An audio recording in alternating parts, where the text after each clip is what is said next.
Hello guys, good morning. आज हम पढ़ने वाले हैं क्लास 10th एक्सरसाइज 1.2। एक्सरसाइज 1.1 हम पहले ही पढ़ चुके हैं, तो आज हम 1.2 स्टार्ट करते हैं बिना किसी देरी के। तो इसमें सबसे पहला जो क्वेश्चन है वो है, निम्न संख्याओं को अभाज्य गुणनखंडों के गुणनफल के रूप में व्यक्त कीजिए। क्या बोला है? अभाज्य गुणनखंडों के गुणनफल के रूप में। सबसे पहले तो आपको पता होना चाहिए कि अभाज्य संख्या ही पहले पता होनी चाहिए कि अभाज्य संख्या क्या होती है। ठीक है, तो आपको अभाज्य संख्या पता होगी, नहीं पता है तो हम बता देते हैं। अभाज्य संख्या क्या होती है? ऐसी संख्या जिसमें एक और स्वयं के अलावा किसी और संख्या का भाग नहीं होता है, उसे अभाज्य संख्या कहते हैं। मतलब जो संख्या है वो, सपोज मैं क्या ले लूं, एग्जांपल 7 है, तो इस 7 में किसका भाग जाएगा? खाली 1 का जाएगा और खुद इस 7 ही का जाएगा। इसके अलावा किसी भी अन्य संख्या का भाग इस 7 में नहीं जाएगा, उसे अभाज्य संख्या कहते हैं। तो हमको क्या करना चाहिए? ये संख्याएं हमारे पास दे रखी है, हमको उनके ऐसे ही गुणनखंड निकालने हैं जिसमें जिन गुणनखंडों में किसी और संख्याओं का भाग न जाता हो। ठीक है, यहीं पे आपको भाज्य संख्या भी बता देता हूं। भाज्य संख्या क्या होती है? ऐसी संख्याएं जिसमें एक और स्वयं के अलावा और संख्याओं का भी भाग होता है, मतलब अभाज्य की उल्टी। ठीक है, उनमें भाग होता है। तो चाहे कोई भी ले लो आप, जैसे आप ले लो, जैसे 9 ले लिया मैंने, तो 9 में किसका 3 का डिवाइड होता है। ठीक है, तो 9 क्या हो जाएगी? भाज्य संख्या हो जाएगी। ठीक है, और यहीं पे आपको एक बहुत ज्यादा इंपॉर्टेंट क्वेश्चन बता दूं, बहुत बार एग्जाम में पूछा जाता है और बड़ी बड़ी कॉम्पिटेटिव एग्जाम में पूछा जाता है कि सबसे छोटी भाज्य संख्या कौन सी है। तो बताइए आप कमेंट सेक्शन में। कहां से बताएंगे? अभी तो है भी नहीं। चलो हम बता देते हैं। बहुत बच्चे क्या लिख लेते हैं? सबसे छोटी भाज्य संख्या को 2 लिख लेते हैं, जो कि बिल्कुल गलत है। आप मेरे को एक बात बताइए, 2 में किसका भाग जाता है? 2 क्या है? सम संख्या मान सकते हैं। ठीक है, क्योंकि सम संख्या में हम क्या बोलते हैं? जिसमें किसी अन्य संख्या, जिसमें 2 का डिवाइड कंप्लीटली होता हो। ठीक है, परंतु 2 में किसी और संख्या का भाग जाता है, नहीं जाता है। ठीक है, तो 2 भाज्य संख्या तो हो नहीं सकती है, हम अभाज्य बोलेंगे 2 को।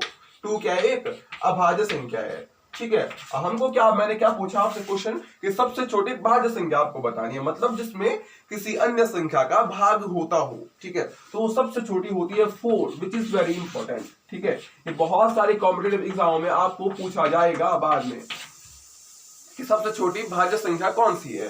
तो सबसे छोटी भाज्य संख्या 4 है और 2 नहीं है। कभी भी आप 2 को सही मत करिएगा, बहुत सारे बच्चे 2 को सही कर देते हैं। ठीक है, जो कि एक गलत आंसर है। ठीक है, हम अपने क्वेश्चन पे आते हैं। तो क्वेश्चन था, हमको क्या करना है? इनको इनके अभाज्य गुणनखंड निकालने हैं। डायरेक्ट मैं सीधे सीधे एक का निकाल देता हूं, बाकी आप खुद निकाल दीजिए। फर्स्ट है 140 का। ठीक है, तो निकालिए 140 के अभाज्य गुणनखंड क्या हो जाएंगे। सबसे पहले इसमें किसका डिवाइड होगा? इकाई का अंक देखिए क्या है? 0 है, और इकाई का अंक 0 है, मतलब इसमें 2 का डिवाइड होगा सबसे पहले। ठीक है, पता होगा मतलब क्या होता है, जब किसी संख्या का इकाई का अंक 0, 2, 4, 6, 8 होता है तो उसमें 2 का डिवाइड कंप्लीटली होता है। ठीक है, आपको अभाज्य गुणनखंड निकालने से पहले आप सारे जो संख्याएं होती हैं उनकी डिविजिबिलिटी आप पता कर लीजिए और देख लीजिए। वैसे मैं इसमें बताते रहूंगा किसकी क्या होती है। जैसे मैंने 2 की बता दी, वैसे ही 3 की क्या होती है। अगर कोई संख्या आपके पास है, मतलब कोई भी संख्या है और उसके अंकों के योग में 3 का भाग कंप्लीटली होता है, मतलब 3 का भाग पूरा पूरा जाता है, तो उस पूरी संख्या में भी 3 का भाग कंप्लीटली जाएगा, चाहे वो संख्या कितनी ही बड़ी हो। 4 की क्या होती है? अगर क्या होता है, इकाई और दहाई का अंक में 4 का भाग पूरा पूरा जाता है, तो उस पूरी संख्या में 4 का भाग पूरा पूरा जाएगा। ठीक बात। उसके बाद 5 की डिविजिबिलिटी क्या होती है? अगर इकाई का अंक 0 या 5 हो तो पूरी संख्या 5 से विभाजित होगी। तो अभी हम इतना ही करते हैं, इसको स्टार्ट करते हैं। इससे पहले तो देखिए, इसका इकाई का अंक 0 है, इसका मतलब इसने क्या होना है? 2 से डिवाइड होना। करिए, 2 से कितनी बार होगी? 2 सत्ते होगा 14। ठीक है, 2 शून्य की 0, फिर से 0 आया, मतलब 2 से डिवाइड होगी, तो 2 3 6 हो जाएगा, और 6 होगा। मतलब देखिए, आपको यहीं पे भाग करना सीखना है, आप बच्चे नहीं हो जो अलग से भाग करोगे। मैंने क्या बोला? 2 3 6 बोला। अब देखिए 6 कहां आया होगा? 7 के नीचे आया होगा। अब आपको दिमाग में थोड़ा सा इमेजिन करना है, 10th में पहुंच गए हो, यहीं पे आना चाहिए आपको करना। आप बहुत बार ऐसे भाग करोगे, 2 3 6 हो जाएगा। 7 में 6 क्या बचेगा? कितना? 1 बचेगा। और वो 1 कहा, अब 1 बचा तो 0 उतारा नीचे, तो कितना हो गया? वो ऑब्वियसली 10 हो गया। अब 2 का डिवाइड हम 10 में करेंगे तो कितनी बार जाएगा? 2 5 से 10 हो जाएगा, बस। ठीक है, ये हमारा आ गया। उसके बाद इसमें किसका होगा डिवाइड? 2 का होगा नहीं, क्योंकि इकाई का अंक क्या है? 5 है। ठीक है, और इसके बाद इसमें किसका होगा? 5 3 कितना? 6 7 8, 3 का भी नहीं होगा। ठीक है, क्योंकि 3 की डिविजिबिलिटी क्या होती है? जिसमें क्या होता है, दोनों के सम करने पे इनका क्या हो जाए, इसमें डिवाइड कंप्लीटली हो जाए, ठीक है। और इनका सम करने पे क्या आ रहा है, 8 आ रहा है, 5 3 तो 8 होता है, ठीक है। तो 8 में 3 का भाग नहीं जाता है, इसका मतलब इस संख्या में भी 3 का भाग नहीं जाएगा, ठीक है। 4 की भी नहीं होगी, ठीक है। तो सिलसिले ये होगी, इसमें होगा मेरे ख्याल से 5 का, ठीक है, क्योंकि इसका इकाई क्रम क्या है, 5 है, तो 5 का तो हो ही जाना है, ठीक है। तो 5 7 35 होता है और 7 में किसी का होता नहीं, तो 7 कम 7 हो गया, ठीक बात। तो हम क्या लिख सकते हैं, जो हमारे इसके अभाज्य गुणनखंड आए 140 के, 140 बराबर 2 गुणांक 2 गुणांक 5 गुणांक 7 लिख सकते हैं। और 2 2 बार आ रहा है, तो मैं इसको क्या लिख सकता हूँ, 2 का स्क्वायर इंटू 5 इंटू 7, ठीक है। तो निकल गए इसके अभाज्य गुणनखंड, ठीक है। आई होप आपको ये समझ में आया होगा और आपको ये निकालना आ गया होगा। और निकालें या आप कर लोगे, इसको निकालें कि नहीं कर लोगे आप, क्योंकि अभी बड़ी एक्सरसाइज है, ठीक है। छोटे सब सिंपल ऐसे आपको अभाज्य गुणनखंड निकालने हैं सबके, ठीक है। निकालने, चलो एक और निकाल देते हैं, बाकी आप खुद कर देना, तो बोलोगे एक ही निकालना है, ठीक है। एक और निकाल देता हूं मैं, एक है इसमें 156 है, ठीक है। पहले क्वेश्चन का सेकंड पार्ट 156 में देखिए किसका होगा, 156 में एक आएगा 6 है, मतलब क्या होगा, 2 का डिवाइड कंप्लीटली होगा। तो 2 से करिए, सबसे पहले 2 से 14 हो जाएगा, और 15 में से 14 गया, कितना बचता है, 1 बचता है। और वो 1 देखिए, 1 बचा तो 6 नीचे उतारा होगा, तो कितना बन गया, 16। तो इसका मतलब 2 का डिवाइड कंप्लीटली होगा, फिर उसमें 2 8 16 हो जाएगा। फिर इकाई का अंक 8 है, मतलब फिर से 2 का डिवाइड होगा, कितनी बार होगा देखते हैं, 2 3 6 हो जाएगा, ठीक है। 7 में से 6 गया, 1 बचा, अब वो 8 उतारा होगा, तो कितना हो गया, वो 18 हो गया, तो 2 9 में 18 हो गया। अब तो 2 का होगा नहीं, क्योंकि इकाई का अंक 9 आ गया, ठीक है। 3 का देखते हैं, 9 3 कितना होता है, 10 11 12 होता है, तो मतलब 3 का होगा, क्योंकि 12 में 3 का डिवाइड होता है। मैंने 3 की डिविजिबिलिटी पता होनी चाहिए आपको। क्या बोला मैंने, अगर जो उसमें अंक है उस संख्या में, उन अंकों के योग में 3 का भाग कंप्लीटली जाता है या 3 का डिवाइड कंप्लीटली होता है, तो वो पूरी संख्या 3 से डिवाइड होगी। जैसे ये क्या है, 39 है, 3 और 9 और 3 कितना होता है, 12 होता है, और 12 में तो 3 का भाग पूरा पूरा जाता है, 3 चौके 12 होता है, अर्थात इस पूरी संख्या में भी 3 का भाग जाएगा। तो देखिए 3 कम 3 हो गया, 3 3 9 हो गया। उसके बाद 13 है, 13 में किसी का होता है, तो 13 कम 13 हो गया। सीधे सीधे हम क्या लिख सकते हैं, इसको 156 बराबर 2 गुणांक 2 गुणांक 3 गुणांक 13, ठीक है। और ये इसको लिख सकते हैं 2 का स्क्वायर इंटू 3 इंटू 13। देखिए एक चीज और बता दो आपको, जो इनके ये गुणनखंड निकले हैं 2 3 ये, ठीक है, जो जितने भी निकले हैं, तो अगर हम क्या करेंगे, इन सब का आपस में मल्टीप्लाई करेंगे, तो फिर से हमारी ये संख्या आएगी 156। इतना आपको पता होगा, बहुत सी बेसिक से चीजें हैं, ठीक है। तो ये क्वेश्चन हो गया हमारा खत्म। इसके जो और पार्ट होंगे आप उनको आसानी से कर देंगे, बहुत सिंपल है ये, तो आप 4 पाँच पढ़ते थे, अब आज गुणनखंड निकालना, ठीक है। सेकंड क्वेश्चन पूछता है हमसे, पूर्णांकों की निम्नलिखित युग्मों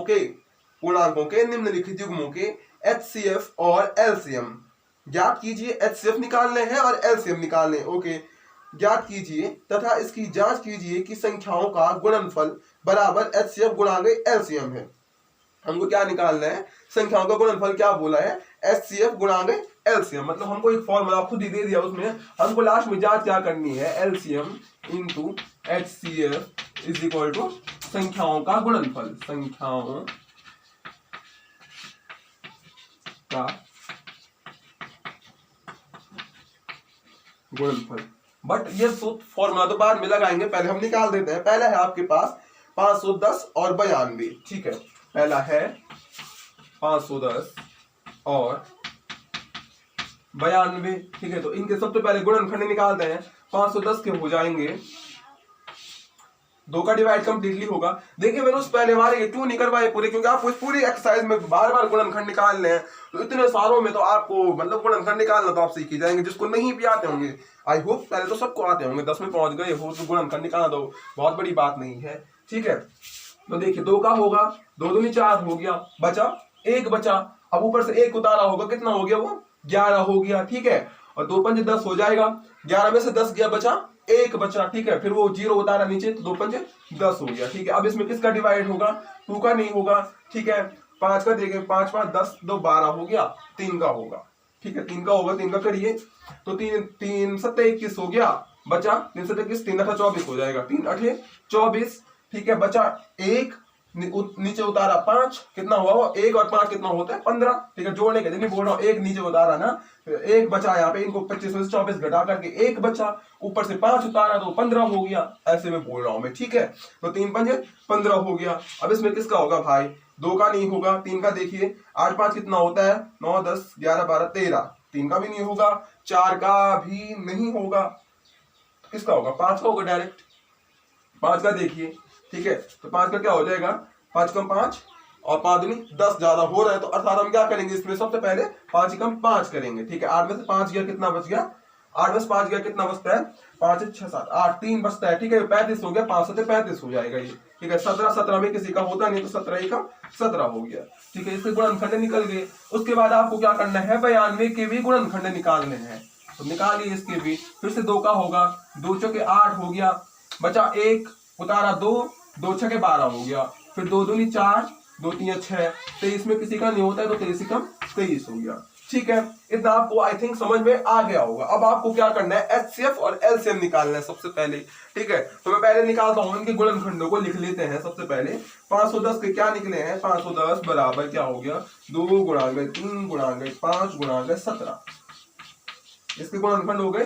दूसरा क्या आपके पास 92, 92 के क्या हो जाएंगे 2 इंटू 2 इंटू 23, ठीक है। अब देखिए, अब आपको एलसीएम तो निकालना आता ही होगा, नहीं भी आता हम सिखाएंगे अभी, डोंट वरी। एलसीएम निकालने की 2 विधियां होती हैं, एक जो आप दूसरी निकाल दो ना, जिसमें एक ही में निकाल दो, उसको बोलते हैं गुणनखंड, उसको बोलते हैं वो दूसरी होती है जो आप ऐसे निकालते हो, जैसे आपको दे दिया 2 4 और 6 का एलसीएम निकाल, ऐसे में निकालते हो। एक तो ये विधि होती है एलसीएम निकालने की, ठीक है, और एक ये वाली होती है, एक बार गुणनखंड, इसको हम गुणनखंड अभाज्य गुणनखंड विधि बोलते हैं, ठीक है। तो एक ये वाली विधि होती है। तो सबसे पहले हम इसका एचसीएफ लिख देते हैं। इसका एचसीएफ क्या हो जाएगा, जो दोनों में कॉमन होता है वही हमारा क्या होता है एचसीएफ होता है, ठीक है। दोनों में कॉमन क्या है आपका 2 कॉमन है, अर्थात इसमें एचसीएफ क्या हो जाएगा हमारा 2, हमारा इसमें एचसीएफ हो जाएगा, ओके। एचसीएफ तो क्या हो गया हमारा 2 एचसीएफ हो गया, ठीक है। और बहुत बार आपको ऐसा आएगा जब हमारे दोनों में कोई भी मैच नहीं करेगा, कोई भी फैक्टर, तो उस कंडीशन में आपका एचसीएफ क्या हो जाएगा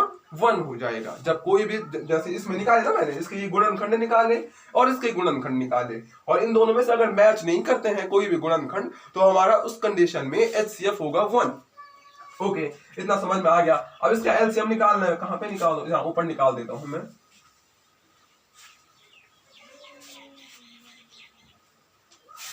एलसीएम हो जाएगा जो क्या है, जो जिसका पेयर बना, जोड़ा बना, उसको एक बार लिख दो 2, और बाकी जो छूटे उन सबको लिख दो 2 इंटू 3 इंटू 5 इंटू 7, 3 ऊपर के हो गए, नीचे बचे हैं 2 इंटू 23, ठीक है।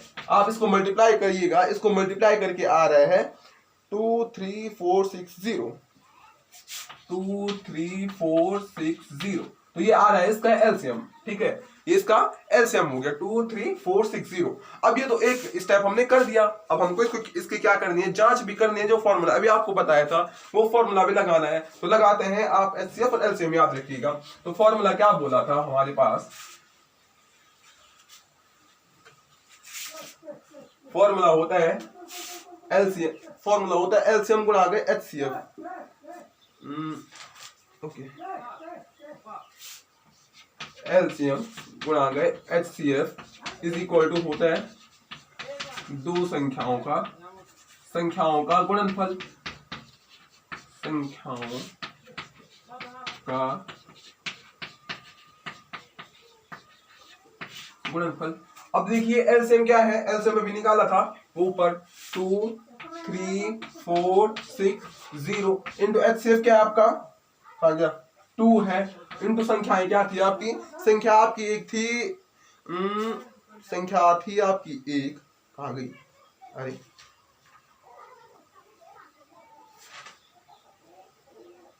संख्या एक 510 और दूसरी है 92, ठीक है।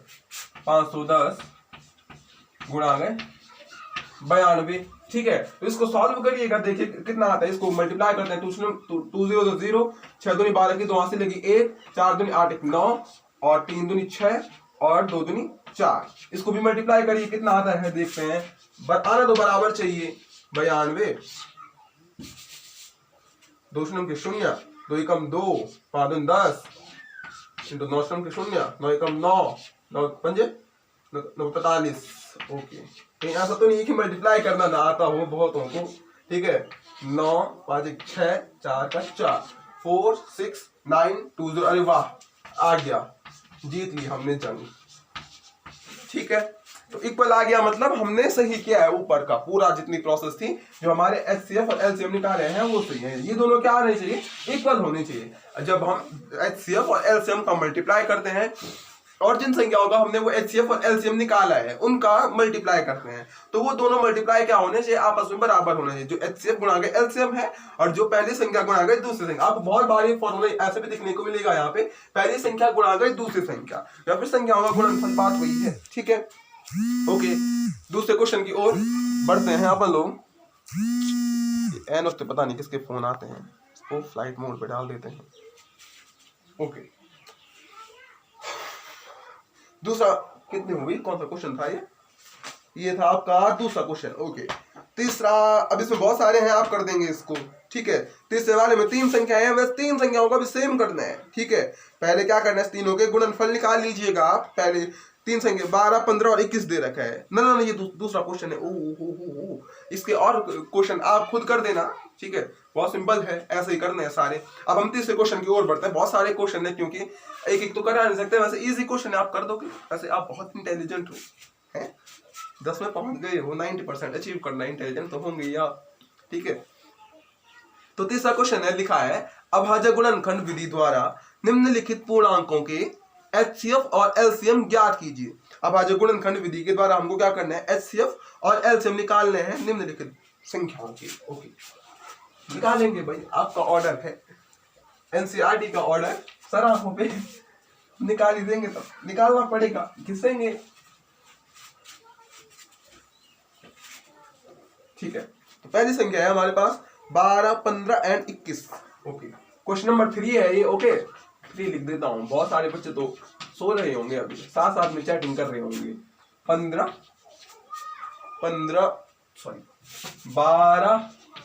15 एंड 21। हमको क्या करना है, इसका अभाज्य गुणनखंड विधि द्वारा इसका एचसीएफ और एलसीएम निकालना है, ठीक बात। निकाल ही देंगे भाई, निकालना पड़ेगा हमको, निकालते हैं। अभाज्य गुणनखंड विधि द्वारा सबसे पहले आपको क्या करना है, एचसीएफ के लिए भी और एलसीएम के लिए। चलो, हम एचसीएफ एलसीएम इतना कर रहे हैं, आपको इसकी फुल फॉर्म बताया होगी यार, इतने बड़े हो आप, इतने ज्ञानी ध्यानी हैं। फेसबुक पे तो इतनी खतरनाक आइडिया रहती है, इंस्टा पे सब चीज लाने के लिए आगे हो, पढ़ाई में भी आगे ही होंगे, ठीक है। तो एचसीएफ की फुल फॉर्म जिसको नहीं पता है हम बता देते हैं, हाईएस्ट कॉमन फैक्टर, हिंदी में बोलते हैं एचसीएफ को मौसौ, ठीक है, महत्तम समापवर्तक, ठीक है। लॉसो को वो एलसीएम को हिंदी में बोलते हैं लॉसो, लघुत्तम समापवर्तक। ओके, निकालते हैं हम इसको। 12 का हो जाएगा 2 छके 12, 2 3 6, फिर से 2 का होगा 2 3 6 और 3 एकम 3। उसके बाद है 15 का निकालिए, 2 का होगा नहीं, 3 का होगा, सीधे 3 पंजे 15 और 5 एकम 5। उसके बाद है 21 में 2 का नहीं होगा, 2 1 3 का होगा, ठीक है। कैसे कर रहा हूं मैं, क्या होगा, 3 का क्या हो जाएगा, 2 1 3 हो रहा है, संख्याओं के योग में 3 का भाग, इसका मतलब संख्या में भी 3 का भाग, 3 7 21, 7 में से 7 का, 7 एकम 7 हो गया। लिखिए इनको एक बार, गुणनखंड लिख देते अलग से। 12 के निकले हैं 2 गुणा गए 2 गुणा गए 3, ठीक है। उसके बाद 15 के निकले हैं 3 गुणा गए 5। उसके बाद 21 के निकले हैं 3 गुणा गए 7। ओके, अब हमने क्या बोला, एचसीएफ के लिए क्या करना है, एचसीएफ निकालने के लिए अगर कोई कॉमन फैक्टर है तो वो कॉमन फैक्टर एचसीएफ होता है, अदरवाइज जो कुछ नहीं होगा उसमें कॉमन, तो उसका क्या होता है, एक एचसीएफ होना है, ठीक है। इसमें देखिए कॉमन क्या है, 3 यहाँ है, 3 यहाँ है, 3 यहाँ है, 3 यहाँ है, 3 यहाँ है, 3 यहाँ। ओके, तो और तो कुछ कॉमन है नहीं, तो 3 क्या हो गया हमारा, एचसीएफ हो गया। उसके बाद हमको क्या निकालना है, एलसीएम, ठीक है। तो एलसीएम क्या हो जाएगा, मैंने क्या बोला, जो कॉमन है उसको एक बार लिख दीजिए, ठीक है। एक चीज और बता दो, अगर सपोज इसमें जैसे देखिए 2 नहीं आ रहा इसमें, ओके, नो प्रॉब्लम। अदरवाइज जैसे सपोज, लेट अस सपोज मैं मानता हूं 2 2 2, तीनों में अगर 2 आता है, 2 भी क्या होता है, इसका एक कॉमन फैक्टर होता, तो उस कंडीशन में क्या करना होता, हमको 3 into 2 करते हैं हम, 3 2 6 हो जाता है इसका HCF, ठीक है। जो क्योंकि 2 भी क्या है, तीनों में आ रहा है, तो तीनों को जो मतलब तीनों में आएगा वो हमारा क्या होगा, कॉमन फैक्टर। और कॉमन का मतलब क्या होता है, ठीक है, उभयनिष्ठ गुणनखंड बोलते हैं हिंदी में, ठीक है। उभयनिष्ठ गुणनखंड जो तीनों में आ रहा हो, ठीक है, तीनों मतलब जितनी भी आपको संख्याएं दे रखी हो निकालने के लिए उन सब में आना चाहिए। इसमें 3 दे रखी है तो तीनों में आना चाहिए, ठीक है। तो जैसे 3 जो 3 था, इसमें भी आ रहा है, इसमें भी आ रहा है, इसमें भी आ रहा है, तो ये हमारा क्या हो गया, कॉमन फैक्टर या उभयनिष्ठ गुणनखंड हो गया। अगर मैं बोल रहा हूँ जैसे और भी आते तो हम उनका क्या कर देते हैं, आपस में मल्टीप्लाई कर देते और वही हमारा HCF हो जाता। ओके, इतना आपको समझ में आ गया होगा। एलसीएम निकालते हैं, तो एलसीएम के लिए क्या बोला मैंने, जो कॉमन होगा सबसे पहले उसको एक बार लिख देना है और सबको पीछे से लिख देना है। 3 into 2 into 2 into नीचे वाले में बचा है 5 और सबसे नीचे वाले में बचा है 7। इसका मल्टीप्लाई कर दीजिएगा आप, इसका मल्टीप्लाई करके कितना आएगा, 3 दूनी 6, 6 दूनी 12 और 12 पंजे 6 दूनी 12, 12 पंजे 60, 60 गुणा 0, 60 0, 60, ठीक है। तो ये आ रहा है आपका 420। एलसीएम भी निकल गया आपका, ठीक है। मल्टीप्लाई करना तो आता ही है, 3 6 6 12 12 60 60 7 होता है 420। ओके, ये भी हो गया हमारा। अरे इतने आज तो बुलेट ट्रेन की स्पीड से चलेंगे भाई, कहाँ चल रहे हैं बुलेट ट्रेन की स्पीड से, 21 मिनट तब भी हो गए हैं। और वीडियो अगर बीच में से बंद हो गई तो ए बाबा, स्क्रीनशॉट का भी टाइम नहीं दिया, कोई बात नहीं। आप आई थिंक आप लिख रहे होंगे साथ में, है लिखना भी चाहिए, जो हमारे बच्चे देख रहे होंगे बच्चों लिखते रहना भाई, ठीक है। और बाकी इस स्क्रीनशॉट आप ले लेंगे, आप चलती वीडियो से स्क्रीनशॉट ले सकते हैं, जब डांस की वीडियो से, तो ये तो तब भी एक, इसमें तो मैं बीच में बोल रहा हूँ, इतना टाइम मिल रहा है तो स्क्रीनशॉट तो ले लेंगे आप जी, तेज हो रहे हो बड़े ठीक है। तो इसका तीसरा भी हो गया, तीसरे का सेकंड पार्ट आप खुद कर दीजिएगा, ठीक है, इजी है वो भी। ओके, अब मैं कर रहा हूँ चौथा क्वेश्चन क्या बोलता है आपको, HCF 306 मतलब 306 और 657 बोलता है। HCF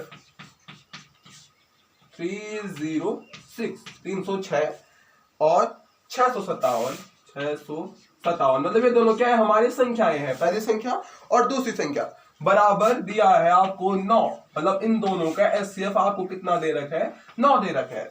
उसके बाद बोलते हैं LCM इन्हीं दोनों का, बोलता है LCM of 306 and 657 is equal to देता है आपको, क्या कीजिए, हमको निकालना है, नहीं देता है वो हमसे करवाना चाहता है काम, ठीक है, तो निकालते हैं, ठीक है। फॉर्मूला वही लगेगा आपका, ठीक है, कौन सा, LCM गुणा गए HCF इज इक्वल टू पहली संख्या गुणा गए दूसरी संख्या, बोलो आप, ठीक है, पहली संख्या गुणा गए दूसरी संख्या,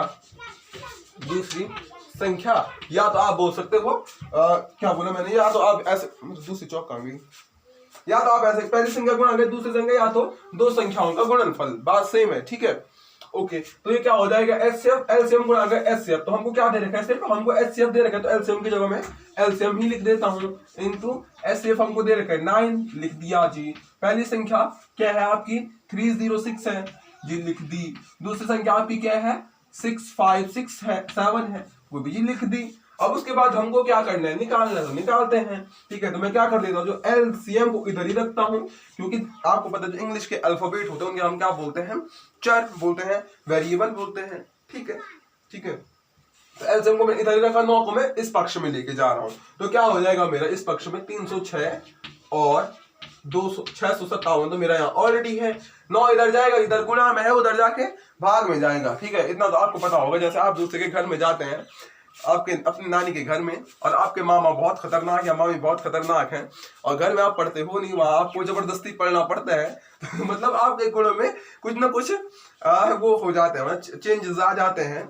अब मेरे पे मत लेना इसको कि मेरे साथ ऐसा होता है, होता था नहीं बोला इस बारे में, नहीं बोला, मामा मामी के घर के बारे में कुछ नहीं बोल सकते हैं, क्योंकि पता चला परसों वहां के अगर मैं कभी वहां चले गया को डांट पड़ गई मेरे को, ठीक है।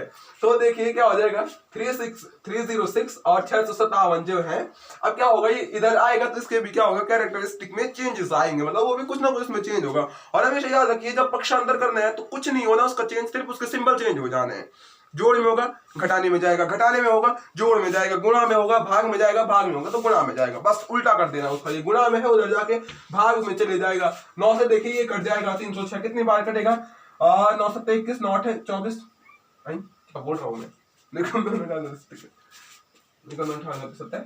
होता है 27, बचा कितना 30 में 27 गया, बचा 3 6 हुआ और 9 कम 9 963, मैं क्या बोल रहा हूँ 9 9 36, हाँ 9 36 हो गया, तो 34 बार कट गया। फाइनली मेरे पास क्या आ गया यहाँ पे 34 गुणा गए 657 आ गया, ठीक है। और इन दोनों को मल्टीप्लाई करके आ रहा है आपका, मैं क्यों नहीं कर रहा हूँ इनको मल्टीप्लाई, क्योंकि बहुत ज्यादा टाइम लग जाना है, वीडियो बहुत ही लंबी हो गई है और वीडियो ने रुक जाना है बीच में से। मल्टीप्लाई करना तो भाई आता ही होगा आपको, अब ये नहीं है, बहुत सारे तो ऐसे भी होंगे तेजस्वी लोग जो बोलेंगे सर खुद क्यों नहीं कर रहे इतना बड़ा मल्टीप्लाई, सर को मल्टीप्लाई नहीं आता है। अरे भाई नहीं आता हमको मल्टीप्लाई, हम ऐसे ही करवा रहे हैं इन सवालों को, पता है आपको, खाली करवा रहे हैं हम, ठीक है। तो ये क्या आ गया, इसका एलसीएम निकल गया, तो इसका मतलब इस संख्या का एलसीएम क्या है, ये है 22,388। इस संख्या, इन दोनों संख्याओं का एलसीएम निकल गया, एचसीएफ क्या आ गया 3 आ गया। एक बात बता दूं आपको, अगर आप इस फॉर्मूले से कोई भी चीज निकाल सकते हो, आपको अगर एलसीएम निकाल, इसमें एलसीएम निकालना था तो एलसीएम निकाल दिया, किसी में एचसीएफ निकालना होगा तो एचसीएफ निकाल सकते हैं, बशर्ते हमको एलसीएम दे रखा हो, दो संख्याएं दे रखी हो। आप संख्या भी निकाल सकते हो, पहली संख्या निकाल सकते हो अगर आपको एलसीएम और एचसीएफ दे रखा हो और दूसरी संख्या दे रखी हो। आप दूसरी संख्या भी निकाल सकते हो जब आपको एलसीएम एचसीएफ और पहली संख्या दे रखी हो, मतलब 3 चीजें दिए रहने पे हम उसकी चौथी चीज को निकाल सकते हैं। ओके, ये क्वेश्चन भी हमारा कंप्लीट। बढ़ते हैं नेक्स्ट क्वेश्चन की ओर, जो कि आपका 5वां क्वेश्चन, ठीक है। सिंपल है, उसमें थोड़ा 5 मतलब लॉजिकल है थोड़ा सा।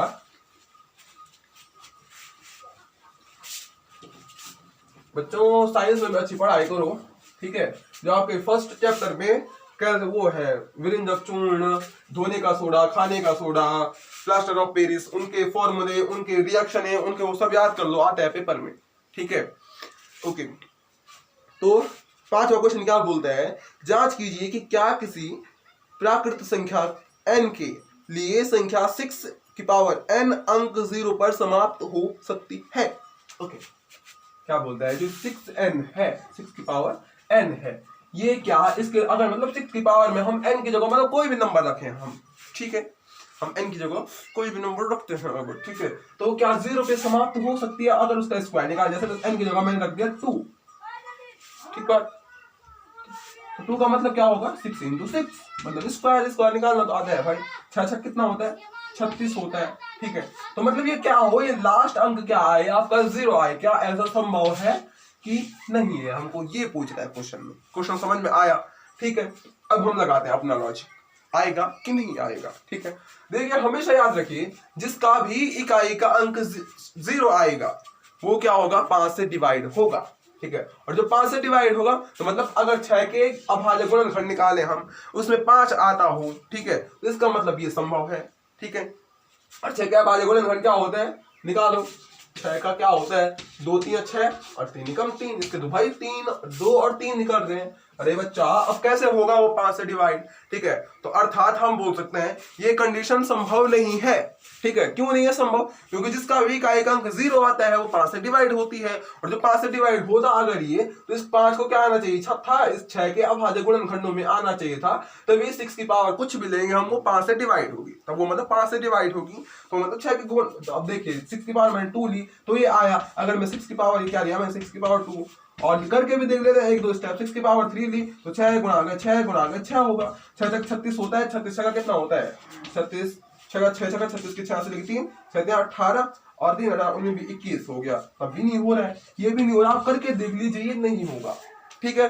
क्यों नहीं होगा, क्योंकि जब 0 इकाई का अंक बोल रहा है तो उसमें अभाज्य गुणनखंडों में 5 आना चाहिए। तो आई होप आपको ये कॉन्सेप्ट भी क्लियर हो गया, तो ये नहीं आ सकते हैं, तो आप इसमें लिख सकते हैं लास्ट में नो 6n की power n can not be and with digit 0, आप ये इसमें लास्ट में लिख सकते हो, ठीक है।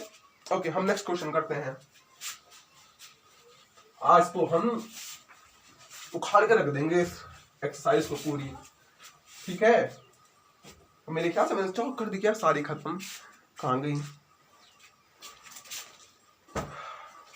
यहाँ रखी है, दिख भी नहीं रही, पूरा वाइट हो गया है, ठीक है, कौन सा था ये था क्वेश्चन नंबर 5। ओके, 2 क्वेश्चन बचे हैं, ये परमेश्वर हो जाएंगे अभी बस। ठीक है, क्वेश्चन मतलब परमेश्वर को इसलिए याद कर रहा हूं क्योंकि हो सकता है वीडियो फटक से बीच में से बंद हो सकती है, हो जाता है बहुत बार। कॉन्सेप्चुअल है 7वां क्वेश्चन। अब जो 6वां क्वेश्चन आपका वो है, वो भी कॉन्सेप्ट पे बेस्ड है, जिसको भाज्य संख्या अभाज्य संख्या के बारे में कॉन्सेप्ट क्लियर होंगे वो इसको भी कर देगा मजे से, मजाना।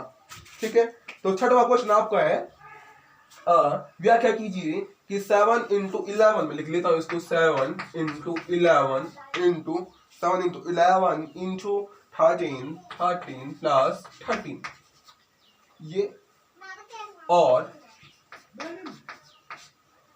दूसरा है 7 into 6 into 5 into 4 into 3 into 2 into 5 into 4 into 3 into 2 into कितने into कर रहा है, अरे 2 into 1 plus 5 1 plus 5। Okay, 1 plus 5 भाज्य संख्याएं हैं। हमको ये व्याख्या करनी है, व्याख्यान करना है हमको। ठीक है, कि ये भाज्य संख्याएं हैं। ठीक है, पर क्यों है हमको इसका रीजन बताना है। ठीक है, रीजन बड़ा ही सिंपल है। अरे जो भी भाज्य संख्याएं होती हैं उनको हम हमेशा अभाज्य गुणनखंडों के रूप में व्यक्त कर सकते हैं। अरे तो ऑलरेडी कर रखा है तो भाज्य संख्या होगा ना रे बाबा, है। देखो अभाज्य गुणनखंड ये है ना, ये 7 अभाज्य गुणनखंड है, ये भी अभाज्य है, ये भी अभाज्य है, ये भी अभाज्य है, अभाज्य अभाज्य अभाज्य अभाज्य अभाज्य। ठीक है, तो देखिए जो अभाज्य गुणनखंड के रूप में व्यक्त कर रखा होगा हमेशा वो क्या होगा आपका, वो होगा क्या, वो होगा आपका हमेशा क्या क्या क्वेश्चन क्या पूछा था, वो भाज्य संख्या होगी आपकी। ठीक है, जैसे देखिए, जैसे मैं लिख लेता हूं एक भाज्य संख्या आपकी लिख लेता हूं, 10 लिख दिया। ठीक है, इसको मैं अगर अभाज्य गुणनखंड के रूप में व्यक्त कर सकता हूं ऑब्वियसली, 2 5 10 5 5। अब मैं इसको अभाज्य गुणनखंड के रूप में व्यक्त कर पा रहा हूं, इसका मतलब ये क्या है, भाज्य संख्या। तो भाज्य संख्या का हम एक प्रॉपर्टी क्या बोल सकते हैं, जिसको हम अभाज्य गुणनखंड, भाज्य संख्या को हम अभाज्य गुणनखंडों के रूप में व्यक्त कर सकते हैं। तो इसमें आपको यही लिखना है, क्योंकि हम इसको अभाज्य गुणनखंडों के रूप में व्यक्त किया गया है, तो ये क्या होगी, भाज्य संख्या होगी। खत्म। Next question. हो सकता है आपके टीचर्स आपको इसको थोड़ा सॉल्व करवाए आगे। ठीक है, सॉल्व कुछ नहीं करवाएंगे, वो भी जो उसने क्या करा है वो प्लस लिखा है आगे से उसको अलग कर देंगे, और जो बीच और लिखा है ये आगे का लिखा था ना उसको बीच में मल्टीप्लाई करके लिख देंगे, उसमें बस वही कॉन्सेप्ट लिखाना है उन्होंने भी, नो प्रॉब्लम। ठीक है, ओके, नेक्स्ट क्वेश्चन की ओर बढ़ते हैं। नेक्स्ट क्वेश्चन बुक है नहीं, मैंने लिखा है ये क्वेश्चन दूसरे बोर्ड पे। क्वेश्चन क्या है, किसी खेल के मैदान के चारों ओर, ठीक है, एक वृत्ताकार पथ है। ठीक है, हम इसको ड्रॉ करते हैं। लास्ट क्वेश्चन है हमारा प्रश्न, लास्ट प्रश्न है ये, क्वेश्चन नंबर 7, 7वां प्रश्न। ठीक है, क्या बोलते हैं, किसी खेल के मैदान के चारों ओर एक वृत्ताकार पथ है। ठीक है, तो हम बना देते हैं ये हमारा वृत्ताकार पथ। ओहा क्या वृत्त बना, वाह बारे वृत्त। ठीक है, तो किसी कोई खेल का मैदान है आपके पास जिसके चारों ओर क्या एक वृत्ताकार पथ है, मतलब यहाँ अंदर आप खेल खेलते हो। क्या खेलते हो, वो गिरकने वाला है। गिरकना क्या होता है पता नहीं होगा आपको। ठीक है, गिरकने को हमारे गढ़वाली में बोलते हैं लुढ़कना, मतलब लुढ़कने को गढ़वाली में गिरकना बोलते हैं, गिर गिर गिर गिर। ठीक है, तो ये आपका खेल का मैदान है, ये क्या है, वृत्ताकार है। ओके, वृत्त आपको पता होगा क्या होता है, जिसको नहीं पता है वो 10वें चैप्टर में बहुत अच्छे से पढ़ेगा। ठीक है, 10वें चैप्टर में शायद आप 10वां चैप्टर आपका वृत्त वाला ही है, बता देता हूं आपको वृत्त क्या होता है। ठीक है, वृत्त एक ऐसा वो होता है, मतलब आपके पास केंद्र बिंदु से जब असंख्य बहुत सारे बिंदु क्या होते हैं बराबर दूरी पे स्थित होते हैं, और उनसे बनी संरचना को हम वृत्त कहते हैं। ये वही, इनसे बनी संरचना को हम क्या बोलते हैं, वृत्त बोलते हैं। मतलब इस वृत्त क्या होता है, असंख्य बिंदुओं से मिलकर बना होता है। ठीक है, मतलब यहाँ पे और सारे बिंदुओं की दूरी केंद्र बिंदु से बराबर होती है। सपोज मैं यहाँ पे एक बिंदु ले लिया, केंद्र बिंदु से दूरी सपोज इसकी 2 सेंटीमीटर है, जिसको हम क्या बोलते हैं, त्रिज्या भी बोलते हैं। ठीक है, तो अगर यही बिंदु मैं यहाँ भी लेता हूँ तो इसकी भी दूरी कितनी होगी, 2 सेंटीमीटर होगी, इसकी भी 2 सेंटीमीटर, सबकी 3 सेंटीमीटर। इस पर ज्यादा बात नहीं करेंगे अभी हम अपने क्वेश्चन की ओर चलते हैं। क्वेश्चन ये बहुत लंबा है, आंसर इसका इतना ही छोटा है। ठीक है, वृत्ताकार पथ है, इस मैदान का एक चक्कर लगाने में रवि को 12 मिनट लगते हैं। मैदान का एक चक्कर लगाने में मैं लिख देता हूं, एक चक्कर में रवि को कितने लगते हैं, 12 मिनट लगते हैं। ठीक बात, रवि को 12 मिनट लगते हैं। मान लीजिए दोनों, अरे रवि को 12 मिनट, मैंने शायद एक छोड़ दिया इसमें, एक लड़की और थी, ये रवि को 12 मिनट लगते हैं और दूसरी है दूसरी लड़की का नाम है आपका सोनिया, ठीक है।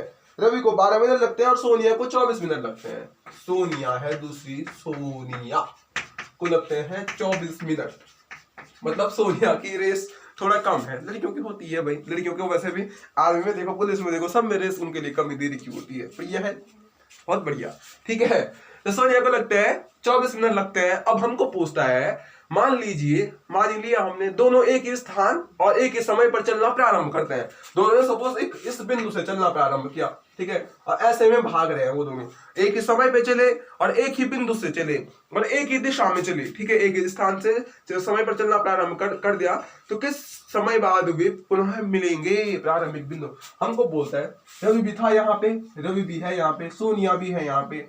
रवि हो गया ये, ठीक है, और सोनिया हो गई ये बाल लंबे लंबे, ठीक है। ये क्या कर क्या हो गया, यहाँ से चल रहा है, इन्होंने प्रारंभ किया। हमको ये पूछ रहा है इसी दोनों एक ही दिशा में चलेंगे, अगर इधर भाग रहे हैं तो इधर ही भाग रहे हैं, इधर भाग रहे हैं तो उधर भाग रहे हैं। हमको पूछता है ये कितने समय बाद यहाँ पे दोबारा मिलेंगे, ठीक है।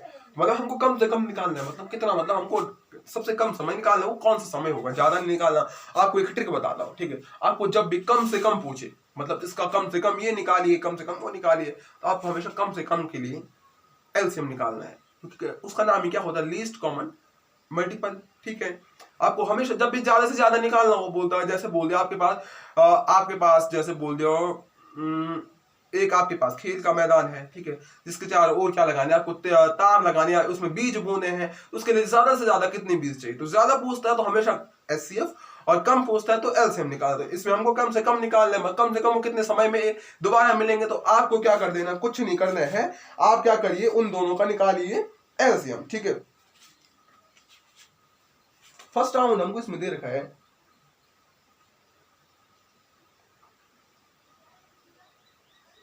ओके, मैं इसको लिखता हूं पहले, एलसीएम एचसीएफ भी देखिए। पहला है आपका फर्स्ट रवि है, रवि, इसको सिंपल मेथड में करते हैं। दूसरी आपकी सोनिया, ठीक है। तो फर्स्ट राउंड में देखिए, फर्स्ट जो राउंड होगा, रवि उसको कितने में पूरा करेगा, 12 मिनट में करेगा। सोनिया कितने में करेगी, 24 मिनट में करेगी। सेकंड में देखिए, SECOND, सेकंड राउंड में देखिए, रवि सेकंड राउंड में कितने टाइम में पूरा करेगा, 12 ने 24, दूसरे ने उतना लगाएगा। सोनिया कितने में करेगी, 24 में कितना होता है, 48, ठीक है।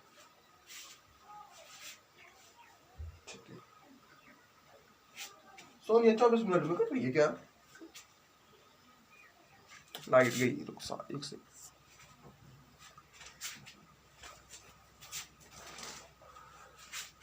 ओके, सोनिया कर रही है 18 मिनट में, 24 नहीं, यहाँ पे 18 है, 18 मिनट में पूरा कर दी है। क्वेश्चन में मैंने एक गलती से लिख दिया, रवि का तो 12 ही है। ये क्या कर रहे हैं रे बाबा, 18 हो गया, ठीक है। तो सोनिया दूसरा राउंड कितने में पूरा करेगी, 18 36 मिनट में पूरा करेगी, ठीक है।